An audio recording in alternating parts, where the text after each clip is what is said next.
Welcome in, Warchant TV. We appreciate you watching. We're going to welcome in our friend, CEO of the Battles in Ingram Smith. We've talked with Ingram before. I thought it'd be a good idea to kind of look back now that the period to declare April 15th through the 30th, your name into the portal for players is over. And maybe our guy here would have a chance to exhale and answer some questions. We can learn some things. How are you, Ingram? Is it over? Are we sure of that? Oh, Jeffrey, I was waiting for the end of April 30th. I can promise you that, man. Yeah, no, it's great to get through that window. Knew it was gonna be crazy. I think used the term bonkers with you about 2 weeks ago when we were Mhm. maybe 3 weeks ago, and we were talking about what it might be, and it proved to be bonkers. But that's just part of the. I guess that's just kind of baked into the equation when it comes to having two transfer portal windows relatively as close to each other as they are. Do you like that or dislike that? Do you think it's set up right or should be adjusted? Um, Like is not the right word. I shouldn't have used that. Okay. Do you think the system in place currently, where you have December, which seemed to be used to restock position rooms in most cases, and April, which seems to be a time where you would maybe grab a guy that is impactful, but not as many, it's roster retention. I don't know. Give me your thoughts on this. I guess from a calendar standpoint, it makes sense in the fact that you can, leave at the end of the year and then you can go through spring and try to get a better feel for where you are on a, particular pecking order or what your future looks like with a program. It does, caught up in the moment, it does feel condensed to have two relatively as close together as they are. But anytime the portal window's open, we're probably going to bemoan it from my perspective as far as trying to play defense and love it when we're, in theory, trying to play offense. So I think it's just the reality of the situation. You're probably always going to have to need two windows. In my theory, maybe it's just the month of January. You've got a full 4 week run there, 4.5 week run. You can figure out whether or not that's the place for you. But for now, we're doing two a year, and the second one is both made all the more wild in the fact that the selection is much more limited. That you're going through the process again, relatively as close to each other as you are. And then in this particular window, for the schools that aren't in the SEC, they're all the more aware that the SEC cannot kind of fish each other's waters, so to say, and that if there's an SEC team that wants to be aggressive out there, and there are always a couple, they know where they're going to have to go to try to find talent. So, and it's a compliment to the coaching staff, the roster that they've built, and when SEC schools and high level Big Ten schools and other conferences need to go find talent, then I can assure you this roster climbs to the top of that list pretty quickly. So I'm kind of curious, Ingram, are you seeing a trend? It seems to me, just from what I've read and certainly just through observation, basically offensive and defensive linemen are the guys that are the hardest to find and would thus cost the most to either retain and or pursue. Is that accurate? Yeah, I mean, quarterback's always going to be the outlier, but for the other positions that you kind of have to find marketing opportunities in line with that of what other schools can potentially produce, then closer to the football you get in general is going to be very valuable. Now there are some positions, if you've got a really transformational defensive back, he will certainly be in demand. But along the line of scrimmage is critical, and you just don't see that many super elite talent, reappear in the portal, whether it be a defensive tackle, offensive tackle, defensive end. I mean, I know Florida State fans have gotten a little spoiled on what they've done in the end world when it comes to portal activity, but I would say that I would not set your expectations that you're just going to go out and find a Jared Verse or a Jermaine Johnson every year, and we'll see how that plays out. In theory, you would think that you'd be able to find safeties, you'd think that you'd be able to find linebackers, and that you would really have a price premium put on the line of scrimmage positions. And I think, in 5, 10, 15 years, the larger the sample size, that ultimately that will play out. But some of those, I mean, I'm not speaking out of school here. There's not a ton of great safeties out there. Linebacker is a position that I would think you'd be able to find pretty much as needed in the era of the portal, and that hasn't necessarily proven to be correct either. So, we've got a bunch of theories, and we'll see how proven accurate or inaccurate they are over a broader sample size. Do you find, now I'm asking you directly as CEO of the Battles End, and it's interesting. Different collectives may want to do different things. So I guess I'm asking you about your philosophy. Do you guys find that it's a best practice to not wait, rather get out in front of a situation for existing players on a roster? And I'm not talking about anyone in particular, but we saw where Brock signed something with you guys, and so I'm obviously he's very young. If you guys identify a player of promise, do you believe that's the prudent philosophy, is to get out in front, or how do you see this as player by player? What are you looking at? It's a great question. I don't know that I have a purely across the board answer for that. I do think it is more dictated by the position than anything else. Okay. If you have, and you've got to decide that on your roster. So, like, Florida State has a clear starter, one of the better quarterbacks in the country. Then they've got two guys that, in my theory, my opinion on where these guys fall on the depth chart doesn't particularly matter, but they have two guys that are fairly closely grouped in the second and third position.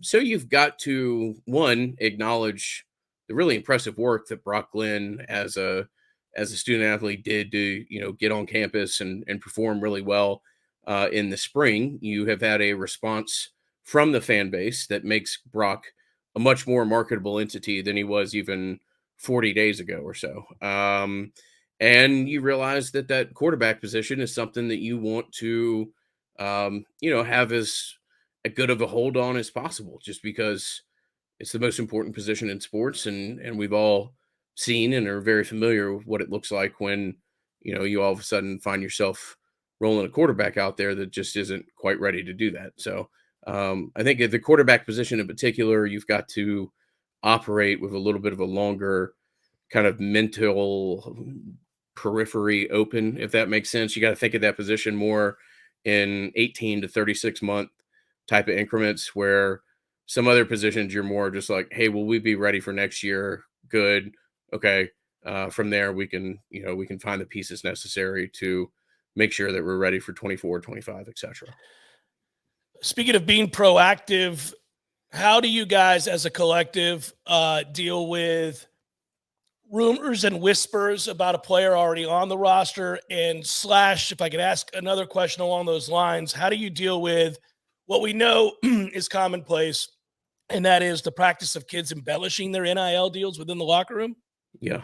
Yeah. So that is commonplace to an extent. And I also think, uniquely speaking here from a Florida State perspective, you had a guy leave the locker room in a fairly public situation as spring began in McClendon, and a guy who had ideas and figures in his head that he was going to go out there and get, and he had no problem being very public about that. And so I think a lot of these kids, or a lot of these individuals in the locker room, kind of had maybe a little bit of a different idea as to what reality was out there, just because of a guy that had been around so for as long as he had, and McClendon, strong personality, was going out there and saying, figures that if you're not getting this, then that's the expectation or whatever. Well, I'm not sure that the market necessarily held, and that was out there from a marketing perspective from other institutions. So I do think that was a little bit of a unique situation here in this particular transfer window, and I'm probably being too open and frank in my answer, but that was the case, and that's what happened. I will say that there's a lot of talk about tampering, and you didn't ask me this, but I'll answer it. I think tampering is assumed that it happens more than it does, to be perfectly honest with you. And I'm not saying that there aren't back channels and there aren't conversations that some people choose to enter into, but I mean, for the most part, if these kids, I guess it depends the motivation of the kid. If it's a guy who, wants to go back and make sure his grandmother can play and he's from Atlanta, well, then, Georgia Tech or Georgia State make a lot of sense for him. But if it's a guy who's from Atlanta, but went through the recruiting process when NIL didn't exist, and he wants to make sure that he has 2 years to go out there and and really make the most of his NIL opportunities. Well, then Georgia Tech and Georgia State don't make a whole lot of sense to him. So my point here is if that guy from Atlanta is a 2 year starter in the ACC or the SEC or whatever, most time these kids and the people around them really do kind of want to go to market to see what's there and to not just maybe take an offer that an uncle or a handler or an agent or whatever might have secured from one school. So I think there's a conversation around tampering that, while it probably takes place to an extent, I think there's an assumption that, like, hey, enter portal Tuesday, declare to school on Thursday, that maybe doesn't happen as much as people think. Yeah, because when people described what we thought we'd see, and to some degree what we have, and again, it's varying degrees as you're describing about NIL and about the transfer portal. It was described, tampering was used a lot, but lies, chaos, misrepresentation. Are you having to battle those kinds of most unfortunate situations in which there are bad actors and kids are getting misinformation that is wildly offset from what their valuation is? Yeah, and that's tricky because there is a market out there, Jeff, that is somewhat maturing and has gotten to a place to where there's kind of an idea as to what a 2 year starter at defensive end might be able to look for as far as marketing opportunities from a school or something like that. So you've kind of this market is starting to mature a little bit enough, and we're not. I don't think we're like the greatest NIL entity in the world, but we try real hard, and we've got ideas to what we're doing, and we certainly strive to be, the best in the country. And my point here is that we've got a decent figure on what we're paying kids, and what opportunities we've found for them that are reflective of a broader market for, big time D1 programs, right? So my point in saying this, and I'm being kind of long winded, is like, hey, if a kid comes to me and says, hey, I'm a backup, but SEC school is wanting to pay me like 1.5 times to be a starter, well, then that makes sense to me. And honestly, that make sense to you as Jeff Cameron, the safety. Right. Yeah, go. If Auburn wants to pay you more, a school that wants you to be a starter you're always going to be a more valuable entity than you are to us as a backup. And that doesn't mean that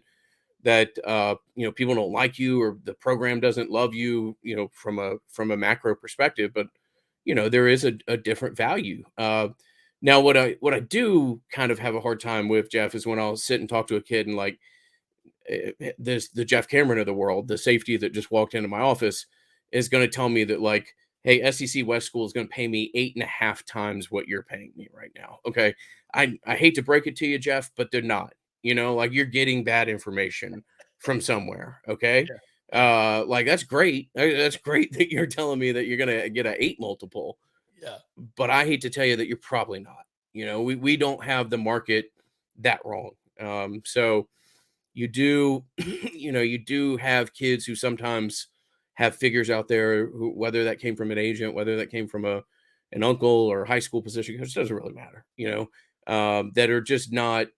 Hey, look, if they're going to do that, then that's great, and I congratulate you, and I'll watch you on TV, and I'll know that, damn, that Jeff Cameron got away, but he's making 9 times what he was with us, and he's going to be all right. All right. So there are sometimes figures like that you just have to respectfully say, like, I know that is now, like, what you think the market is, or that's what you think you're worth. And um, I'll be surprised if that actually is out there for you. So. Ingram, do you feel like the more this plays out and the more evidence we have and the more data points and the more time goes by, the more kids are going to be apt to listen to the viable, proven collectives? And hopefully we're certainly talking about the Battle's End in that situation, to where if you said that to a kid, hey, pie in the sky offer sounds great, I understand why you're interested in that school, trust me on this, I don't think that's a real offer. Take your time on this. Do you find that that's something that is more likely to happen moving forward? Because I think initially we are all, you see kids in a rush to get paid, and understandably so. They're going to believe almost anything that somebody tells them at another school. But the more instances in which we have examples where that simply wasn't true and a kid put themselves in a bad position because of it, that now maybe they'll be more apt, no matter where they are, not just in Tallahassee, no matter where they are, to listen to a few more voices in the room. I think to an extent that happens. There was a player on Florida State's roster. He didn't enter the transfer portal, but I'll tell you that I sat down with his parents a couple weeks ago. They were contemplating leaving, and they told me two different places that had approached them. And I said, "Look, I don't want your son going anywhere. We would love for it to find a way to, make it work here, and find a way to make it work doesn't always mean, more NIL money. Trust me. Find a way to make it work may mean that, hey, we can find a particular advertising campaign that he can be a part of, or now there's all sorts of different things. So I won't bore your listening audience by, offering up example A through E, but I did say, hey, look, of the two other schools that you've talked about, I would send your son to school B 10 times before I would send him to school A. School A right now is known for offering kids deals that aren't there once they actually enroll, are known for offering deals that are, only made good for 6 weeks or so, and then all of a sudden stop being made good. There are times out there when you can speak to people very clearly and bluntly about, like, hey, these people may not be the best actors. I know that, big figures sound great, but that's may not be the place that you kind of want to, it may not be the alley that you want to walk your son down. So, Lastly, Ingram, and I've appreciated this. I think everybody loves learning as we go along. I know it has to be infinitely frustrating for you to some degree to also be learning as we go along. But what is it specifically, since you guys started this and you've been in the position that you're in, that you have learned the most about? Where is it that we've seen this grow, and what are you looking forward to? man, every day is different. I mean, again, and I walked into this with somewhat of an idea as to what to expect, but dog, I didn't expect to spend 90 minutes under an oak tree in Doe Run, Georgia a couple of days ago while I was driving back to Atlanta, and realized I was going to spend an extra night in Tallahassee or something like that. So there are times that are different, and there's times where you just have to chuckle about it in the moment and say, man, I thought this was crazy, but nothing had prepared me for today or whatever. I mean, there are some wild things. What I do think is there'll be a little bit more uniformity, a little bit more of a maturation of market as we continue to do this, and that there'll be less and less of the Jeff Camerons of the world who say, like, hey, school ABC offered me 12 times what I'm making right now. I think I'm going to go do that. Um, yeah, it's just more times than not that 7x multiple or that 9x multiple or whatever isn't really there for whatever reason. So, Tired of being painted as a over the top greedy bastard in yes, this Jeff Cameron, conversation, he is Ingram. everything that's wrong with college football in 2023. Kid keeps coming back in here asking for more damn money. Uh, Playing you for a sucker, Ingram.